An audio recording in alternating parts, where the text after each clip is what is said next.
Countrymen.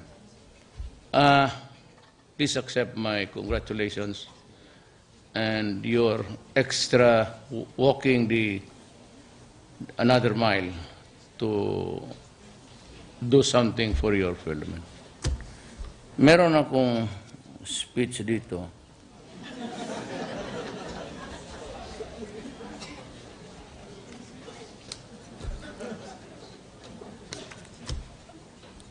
It's a good one, but I want to communicate with you tonight on a different level. As a worker in government, of government or in whatever,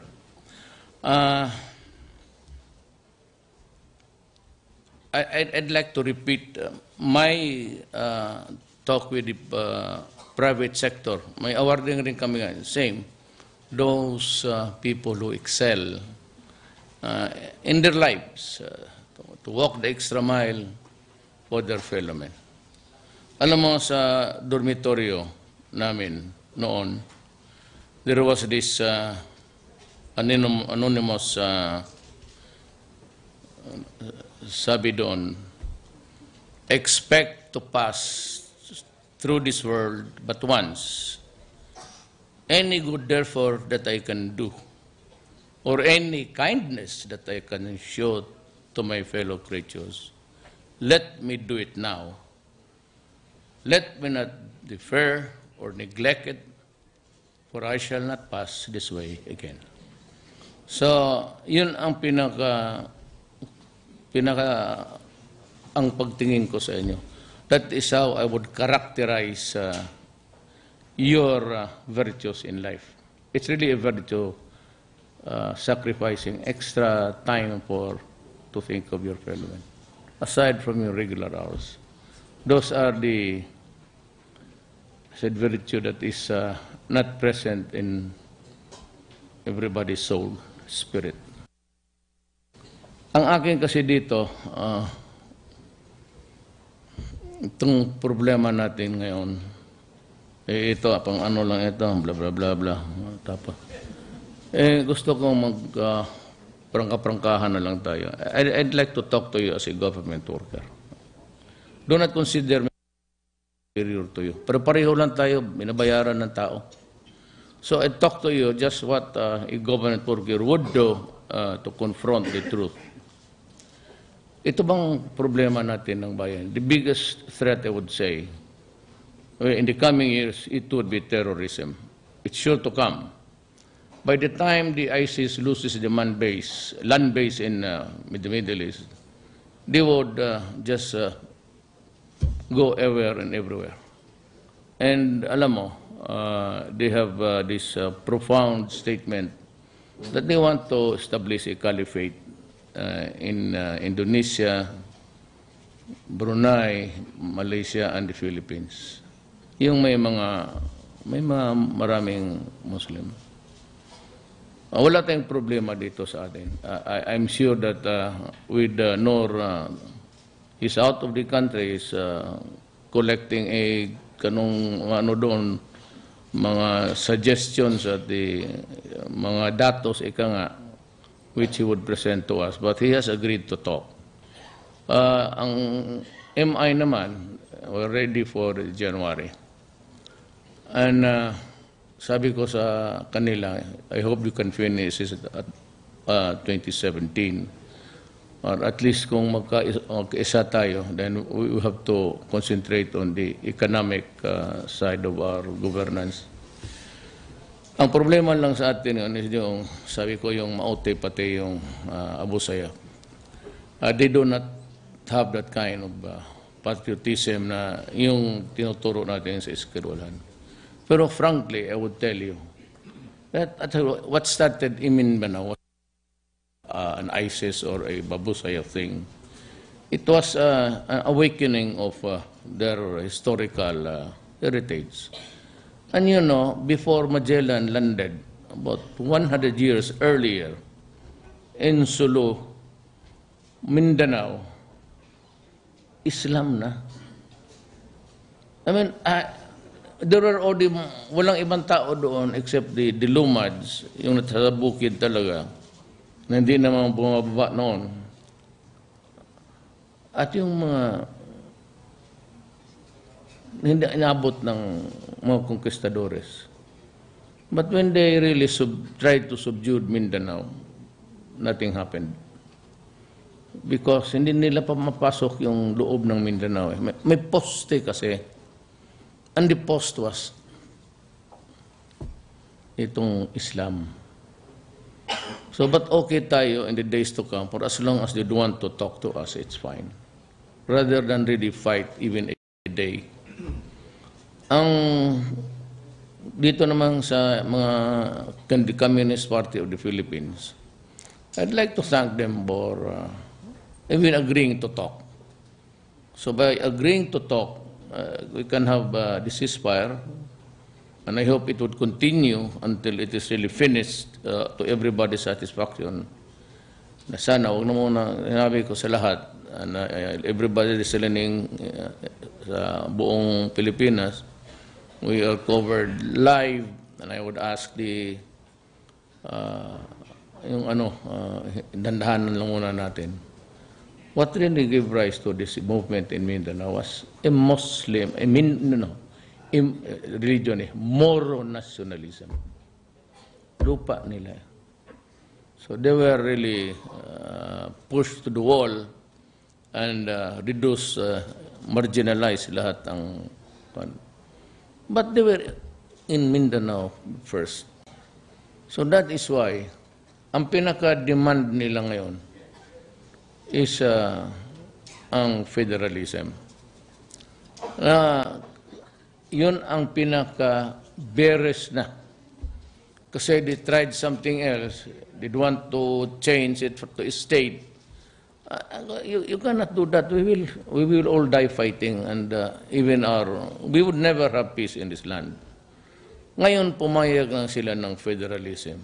I just hope that it would pass. Next year, I'll appoint the commission members to do the talking and studying and talking to them para isa lang kung whatever Ms. Wari brings out here after his trip abroad, fine, and let us talk.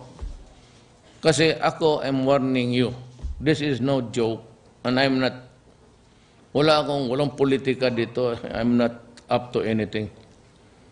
If we cannot agree on a federal type of government, there will be no peace in the land.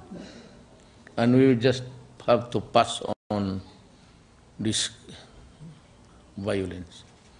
And with the entry of itong ISIS, all the more it becomes to be a virulent thing in the Republic of the Philippines. Kailang ko sa inyo. Now, sabihin nila na gusto ko federal. Wala ako. Kung gusto ninyo, okay. Pag ayaw ninyo, okay. Pero if you're talking of, ambisyoso na, I am there to create another situation whereby I can prolong my stay in power. Sabi ko sa inyo, at I will tell you now, and I will give you my word. Sinabi ko sa kanila lahat, if you can craft the federal structure next year and submit it to the Filipino people for the plebiscite, I will step down before my term para ma-implement yan, because you will have, sabi ko, my suggestion is, get the type of the parliament system sa France, but you have a strong president. Hindi pa tayo pwede kasi there are so many islands there. Kailangan isa lang talaga ang salita. So, you maybe have a strong president with few powers but powerful ones to dissolve parliament, to call for new elections, and parang ceremonial na lang halos eh. And he must be the commander-in-chief of all the armed forces. Armed forces include the police kasi armed yan eh, pati kapgo. It's just limited to the military na Air Force, Navy, to armed. So if you are an armed for government, you are into it. So if you can have it in 3 years' time, ako 6 years pa ako. Pero pag nandyan na yan, I will step down and I give you my commitment. Wala akong nilus doon sa ano. Kasi ako pag tinanong mo, do not be offended for those, lalo na yung nagboto sa akin. Yung nagboto sa akin, tumawa na lang kayo. And I would understand. If you would ask me now, even sa cabinet, are you exceedingly happy? Or a little bit backward 2 steps, are you happy? I will answer you. For those, the wandering guys, I do not need the job at this point in time in my life. Pareho sa akin, halos ako matagal sa gobyerno. Became mayor for 23 years. He became a congressman, tapos a vice mayor to my daughter, and now I'm president. I have never lost an election in Davao. Pero kung sabihin ninyo na gutom ako, so my answer is, I will step down. You have my word. Basta nandiyan na yung federal system. Para wala kayo kasi maraming, hindi lulusot yan, sabihin na, kasi is trying to maneuver, gusto lang nila to stay in power. That's bullshit. I don't need the job. I really do not need it. I will not hang on to it. Yung mga kudita. So, I became president. When the votes were counted, I was really almost appalled. Bakit? Had I won siguro mga 200, 300, mayroon pa mga kaso-kaso yan. Pero kung ganon, so wala akong pera, wala akong makinarya. But I had a solid backing from the groups, like the left. Ang left talaga, siya magdi-demonstrate dyan sa labas na, no offense intended. Yung mga yellow mo lang yan. They want me out because maybe they cannot accept defeat. Pero yung ibang, tignan mo dyan sa demonstration, mga komunista, hindi yan papayag. Hindi lang papayag yan. Kasi komunista rin ako eh. I'm just, at best you can describe me as a socialist. I am not a member of the Communist Party of the Philippines, but I am, kaya yun ang reason. Ngayon, kaya nga ako, ma'am, I released 1 billion para lang doon sa mga addicts who cannot be provided with rehabilitation facility because kulang. Now, remember, they would say that President Duterte, why does he kill the drug lords? Why did he just place them in a rehab center? You know, I came to this position midterm. The battle cry nila noon, nung nakatira dito, was bottoms up. Talagang bottoms up. So when I came in, yung lahat ng reklamo, on hold. Walang pera sa mga magnakaw. Kunin ko yung sa agriculture, ilagay ko sa DSWD.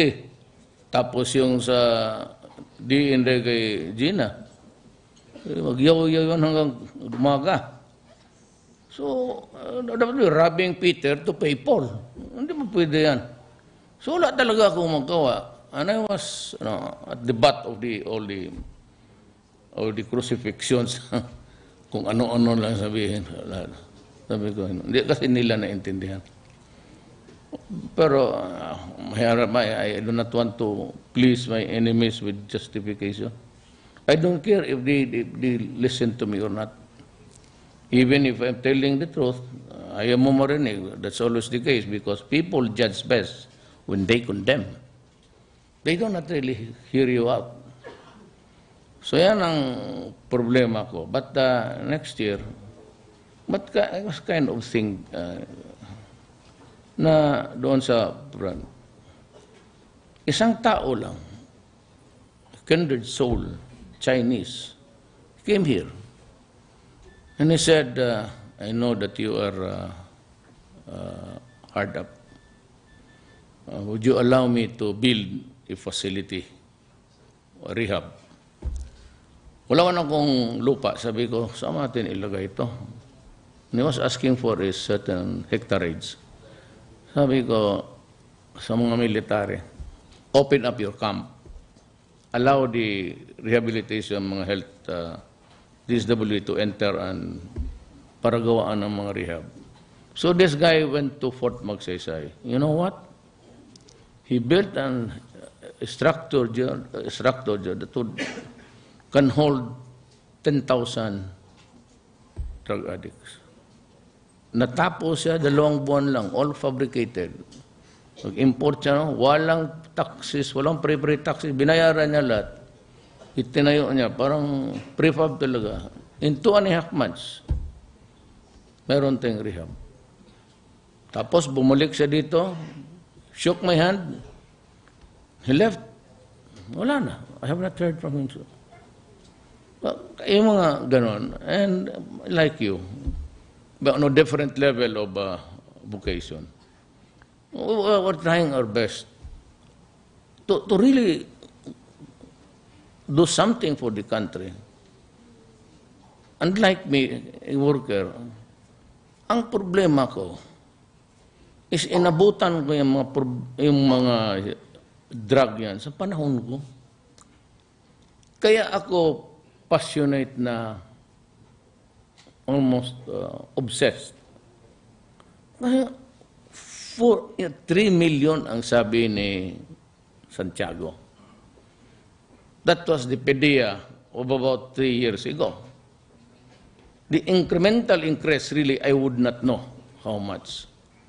Ilan ang nadagdag doon sa 3 years na yun? Because there was really no, iba tayo yung mga police, they were into corruption.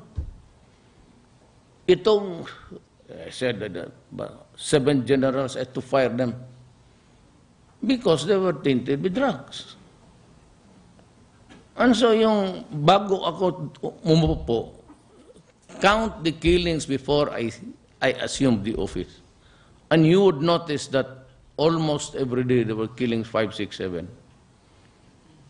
What does that indicate to you? Then when I assumed the office, hindi agad kami nag-operate. I had to do everything. And it was only after 1 month and a half na sinabi ko mag-operate kayo. And there were killings. And I suppose that I could safely say that 1/3 of those who died fighting the police. Hindi lang kasi nila alam. I've been mayor for 23 years. Magtanong kayo ng taga Davao, I go out of the night alone. Maghanap talaga ako ng tao na gusto kong patayin. Gusto ko mahanap yung nananaksak, kasi ilan na yung estudyante saksakin patay. Naghanap talaga akong mabaril. Pag ako ang hinudab mo, tapos ka. Ganon talaga. Kasi, so ang Davao medyo peaceful. And was able to control drugs. And Davao even prospered. You know, the country is hitting 7 something growth rate, economic growth. Davao is 9. Look, go to Davao. Ang lalo na kung dito ka sa Shrine, there's a bukid there in the middle of the city. Parang you look at this right side and left side. Endless ang number 1 ang housing sa Davao. So we are hitting the 2 point something mark sa population. Kasi stricto ako. Now, for those really, uso yung kidnapping noon at ginagamit pa doon sa crawler. Doon ako sa CNN, naggiga ako sa kama, napatayo ako. Duterte admits killing suspect. So ano itong, wala man akong nalaman na pinatay ngayong recently. And you know, hindi ako sabihin nagpapatapang ako. 3 months into the mayorship, may kinidnap na style noon sa Davao, damputin ka lang sa... Damputin ka kung saan nga, tapos ikarga ka, baliwala. Lahat sa... Hanggang na mayor ako, gano'n, 3 months. Baski sino lang may kotse ka na, kikidnapin ka. Tapos ikot-ikot ka lang sa Davao, tawagan mo, ano mo, maghingi ng pera. Release ka. At pagkatapos, after 2 or 3 hours. Itong babae na ito, kinidnap nila, dinala nila sa Cotabato. Ang mali nila, sabi nila, ibalik nila ang babae doon sa Davao, sa bahay pa. So dito kami, ako pati dalawang pulis, pati si Colonel Stares, General. Kasi dumaan na sila doon. Sabi namin, any military man o policeman, do not, huwag mong ibalik ang dinaanan mo. Diretso-diretso ka na. So ang mga unggoy, dinala yung babae, tapos nagpaluto pa doon, kumain pa. Hindi na lang nilason ang mga... Kaya, nung paglabas nila, nandiyan na ako. Kasi may mga hinatid pa nung yung isang tiyuhin, ang babae, hawak-hawak pa nila. So, hinaan namin. Nung after a few steps, binaba nila. Hindi nila alam na nandyan ako. Tapos may sa loob, bumunot ng karbin. Ayun, bakbakan kami. Sabi ko, I do not know if I hit really. 3 kami ang nagbabaril. So, hindi ko malaman kung ilang bala pumasok doon lang sa makina o sa tao. Pero it was really a legitimate encounter. At covered ng media yun. The media of Davao were all aware that there was this happening, evolving event rather. Yun naman na alaala ko. Many others, kidnapping rin. Yung situation. Pero hindi ako sabihin muna nag-participate. Pupunta ako as mayor, tinitignan ko yung... Nga sinabi ko sa taga Davao ganito, do not disturb or destroy the peace of my city. Do not destroy the youth of my land. If you do that, I will kill you. Talagang papatayin kita. Kung hindi ako mapatayin, nagpaiko yung kamay nakatali. No? Walang hiya mo naman. I mean, baski sundalo, police, they do not do that. I'll tell you what. Itong ating mga Filipino na officer, komisyon, itong mga PMAs, hindi mo mautusan niya illegal. Hindi yan susunod sa inyo. Sabihan, we only follow legal orders, sir. Ano mo sabihin, salbid-salbid, gano'n? Nawala ka na. Sila-sila lang yan. Utsuhan, hindi nagbayaran, gano'n. About 1/3 of that really happened. Talagang legitimate. Do you know why? Because the first, may doktor man talaga dito, the first thing that they are, or they are prone to do is to get violent. And what? Because they are afflicted now with paranoia. Kaya ay armas talaga yan. Baski knife, basta may armas. They would never go naked. Kaya lumalaban talaga yan. Maniwala kayo sa akin. Yung salbid-salbid, sila napatayan yan. Or gantihan. Baski ako naman. Ako magprangka ako. May sabi kasi nila with impunity, ako rin nagsasabi. Pero ako, personal, kung rapin mo ang anak ko, o ilulong mo sa droga ang apo ko, papatayin kita. Papatayin talaga kita. By what right in this universe na ito? But what right do you have to do that to my granddaughter or my children? Anong kasalanan ng tatay pati nanay sa inyo? Bakit ninyo gawain yan? Bakit ninyo pakainin ng droga? Ang social cost niyan, it will result in the breakdown of the family. Sigurado yan, pag magnanako yan. There was, doon sa Davao, kumpare ko, mayaman ko sa Insular Hotel. He called me because the younger brother was raping the elder sister. We were able to get hold of the 45. Hindi sila makalapit. So, sabi sa kanya, if I call the policeman, baka mapati ang anak kong babae matay. Sabi ko, tiisin mo na lang. But I could hear the wife inside the car, full blast music, pero nilagyan sa doon ng asawa niya kasi sumisigaw eh. Nag-iskandalo na, tulong.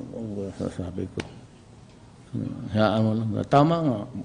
Alas 10, wala, tulog ng buang. Ewan ko, nandoon sa Amerika, pagdagdag ng gulo nila, buti nga. Amerika. Human rights. Sino bang gustong pumatay ng tao? Pilipino? Pero yan, 4 million. Hindi ko nga malaman kung magkano ang gastusin ko. I just released 1 billion to them.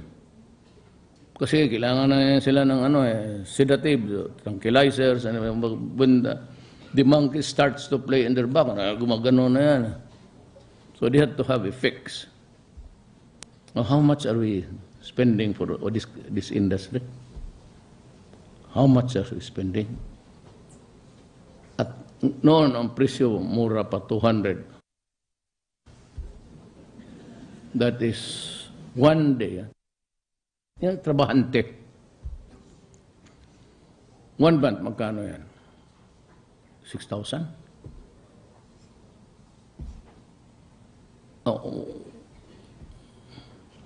Tapos, times 3. Yung muna kay Santiago muna, 3. Huwag mo na yung akin, di pa ako tapos sa taon na to. Times 3, that's 8 billion a month. In 1 year, that's 216 billion industry. Ganon kalala. Bigay mo na.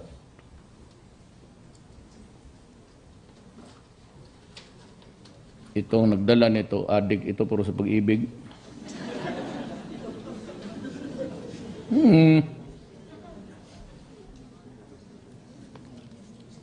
This is the drug industry of the Philippines. I cannot produce proof beyond reasonable doubt. Hanggang probable cause lang ako. Kung nandito si Luot, General Luot, amount declare niya sa kanyang 100 million. Kasi matyaga daw siya magpabili ng bahay. Hindi, dabang kanya. Dati itong mga pulis, mga buang. Ito yan.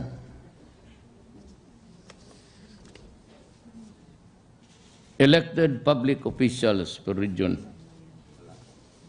Region 1. Puro barangay captain. Barangay captain lahat yan. Barangay captain, municipal mayors, a few governors, and congressmen. Anak na. We did not know, or I did not realize, na noon pa pala, we were already in narco-politic state. Kasi nandyan ang barangay captain, about 2,000 of them, barangay captains, municipal mayors, may congressman pa. Gaya nako, sabi ko, ang sakit yan, this is my kalbaryo. Because I was elected president, maybe on a wrong time. So, imanan ko yan. So, I pretended to be with the capability and everything. Tapos, iwanan ko yung problema na yan. So, it will not stop until the last pusher is out of the streets and the last drug lord killed. maniwala ka sa akin, papatayin ko talaga yung mga ginawa nila sa bayan ko. Itong si Udikta, yung mag-asawa na pinatay doon sa pier, he was holding the western side of the Philippines sa droga. Easily mga 1 million, 2 million yung nasida ilan ng buhay. Tapos yung pulis na demanda dahil, well, nung pumutong sabi, he was si Espinosa ng Albuera. Sabi ko, well, okay, that is the theory, but I will believe the police because the police is under me. Sabi ko, huwag ninyo akong pilitin. Kung makita ninyo, in contrast, the Justice Department came up with a ruling that says it was a rub-out. Eh kung nakikialam ako, di sabihin ko lang, sundan lang yung istorya ng police. Well, let it stand. Let it file the case. But I have to protect them. Kaya ko, bigyan ko na abogado, bigyan ko assistance, kasi ang police, the day that they are suspended, wala nang makain yan. You know how much the sweldo ng police? 14,000. In Manila, if you're a policeman, how will you survive? With 3 children, 4 children. O ito mga duro, nagtatrabaho lang din sa pier, mga kargador, mga driver ng ano. Wala nang madala kasi nandoon, walang pagkain ang pamilya. So it is really a dysfunctional family. Kaya ako talaga am raging mad, galit ako. Kasi sisirain mo ang pamilya, walang makain, makaripag-aral kasi sira. You destroy everything and you destroy them forever. Eh tayo mga pobre, wala namang mayaman dito sa atin. Puro tayo, gobyerno lang eh. Pildo ko, 130. Dalawang pamilya ko, alang-alang hindi ko bigyan. Alam naman ninyo. Annulled ako, but I continue to support my wife. She's sick. So pero annulled na kami. May isa akong sabi ko, isa lang ang anak ko sa iyo kasi hindi ko na talaga kaya. Even with a salary of 130, dalawa sila, wala na nga maiwan sa akin. Tapos ako dyan sa River Pasig na, totoo. Sabi ko, if you think that I'm happy, I do not need the job. Makahanap buhay pa ako siguro ng iba, ng negosyo. Ako galit. Ano bang ginagawa mo sa bayan ko? I said, I never declared a police operation. I declared war against the drug front because I was up to a sindikato. Kaya kung hindi lang yung security ko, matagal na akong patay. Totoo lang. Kaya big time na eh. Kasi ay plot na to assassinate me. Raise the door. Pareho kayo ba ito yung sabi? 50-50 mo. Eh di patayin mo eh. I mean, tapos na ako. Sabi ko nga, bakit nanalo ako? With only, wala akong barangay captain isa dito sa Maynila. Not mayor. Wala akong mayor. Sa Davao, ako may yung mayor, di ako lang. And yet, sabi ko, this year number of 6 million. There has to be a very deep and hindi ako kilala eh. Ang governor ko lang nga, dalawa. Si Aimee, pati sa Ilocos, pati dyan sa ano. Basta dyan sa Mindanao. Because she was, once upon a time, the love of my life. Alam mo huwag ka mag-chismis dyan, sir. She's also a governor. Pero wala na, tagal na. But for love's sake, laki ng panalo ko sa probinsya niya. 100,000. Pati sa mga Moro. I won in almost places sa Moro. Pati sa overseas worker, I got 78 of the total. Doon ako bumawi. But still very Kaya yan, yung droga na yan has to stop because I am not trying to be corny. Pag hindi ko natapos ito, at itong gira ngayon sa terrorism, pag hindi ko natapos yan sa panahon ko, looking at the landscape, political landscape, wala makakatapos nito. Ay, kung ako na order, I said, go and destroy the apparatus. I never said, go and destroy the drug industry. It's an industry, 218 billion. Ay, sabihin nga ng we will withhold your assistance and aid. Every time that they do that, yung Millennium Challenge, it's about 400. Ay, nag-industry tayo na 16 billion, yung billion na 400 lang. So every time they talk about human rights, they always connect it to the statement that, ayun, kansilado kayo. Kaya ako galit. You know, you are trivializing the 4 million problem of this country. Sasabihin mo dyan may pinatay na Kaya ko nga sabihin even if it is true, your hearts bled for this son of a bitch destroying my country. You are not only in the business of Shabu, you are destroying my country. And I have declared war against them. Kaya pasensya na lang talaga tayo. They say that they would impeach you. Go ahead. Ang problema. You want to assassinate me? Go ahead. Pero let it be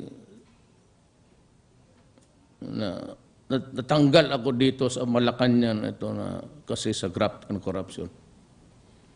Maybe because I was ousted because I was desperate in helping my country because I love my country. Yan dyan. Huwag mo kung doon. So that is how it is. Kaya yung mga aid, we will get it somewhere. Saka hindi na ako tatanggap kasi sabi nila it was just put off. Dahil Amerikano, yung sponsor ng you can have your millennium 400 million. China promised me 50 billion. They even $6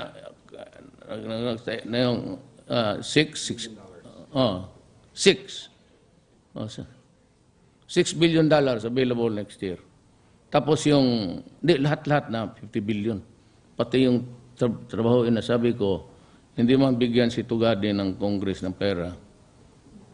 Wala talagang solusyon, sabi ko. There can be no solution sa EDSA if you do not come in.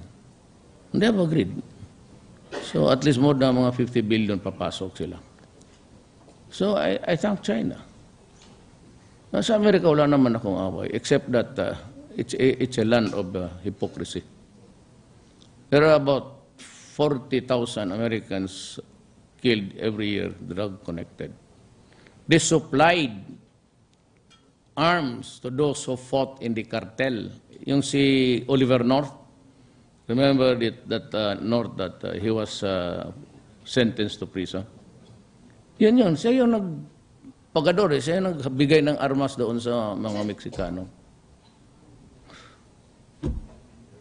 Yung oil. Tayo may arbitral. Gusto nila i-push talaga na Bakit ba ako maghanap ng away? If I send the Marines there, they'll be wiped out in just 1 minute. There'll be a disaster. We have no right. So at this time, sabi ko, there will be a day, sinabi ko kay Xi Jinping, that we will have to take this up.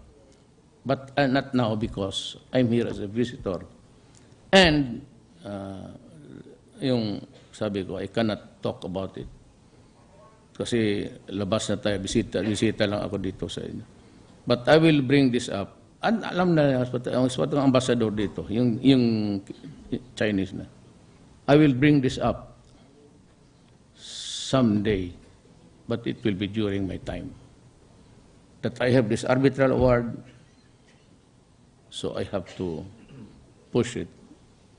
Kung gusto ninyo, well, let's just develop what's the oil there. Hati-hati na lang tayo. Anuhin ko mo yung dagat kung walang, what will I do with this Scarborough Shoal? Swim there every day? For what? To send my soldiers there to die? To nakalutang lahat? Smart Yusef. I'll have just to start with the domestic problem. Pati ngayon yung iba, kasi mahal na ang druga, wala na, balik na naman sila. You know these guys? They kidnap people, mostly Chinese. They collect the ransom, then they killed the hostage. Ganon ang uso dito. Sabi ko, yan ang gusto ninyo.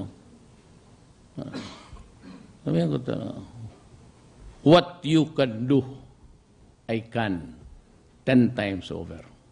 More evil than you. Do not ever, ever believe that you are the only evil-minded in this planet. Marami tayo. Kaya lang, hinto na ko kay...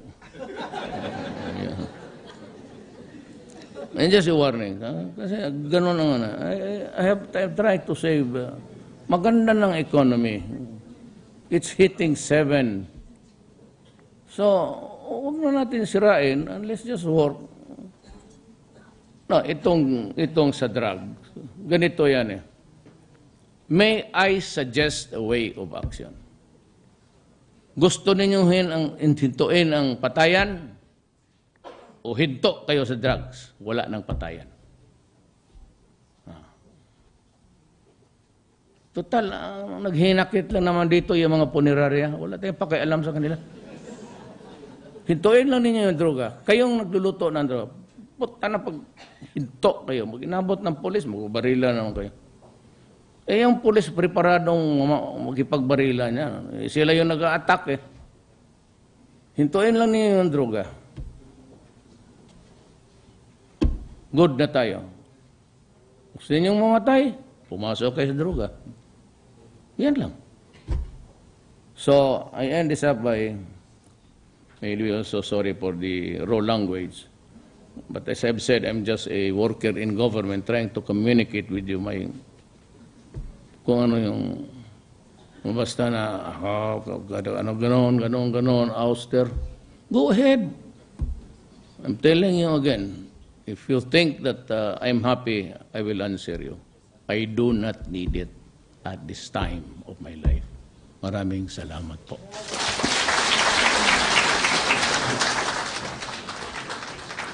Thank you, Mr. President. May we request the President to join us in a photo opportunity. We begin with the Presidential Lingkod Bayan awardees, to be followed by the Dangal ng Bayan awardees, and then the Pag-asa awardees. The fourth photo will be with the committee members and the Civil Service Commission officials. And finally, the fifth photo will be with the Honor Awards Program Secretariat. In that order.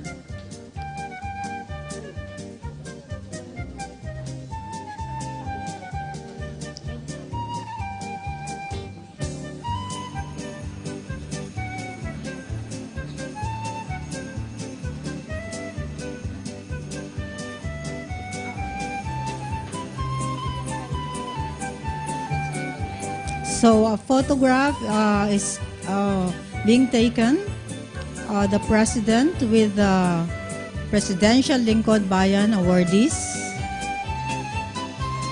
And then to follow is a photo with the thank you to the Presidential Lingkod Bayan awardees. Next, we have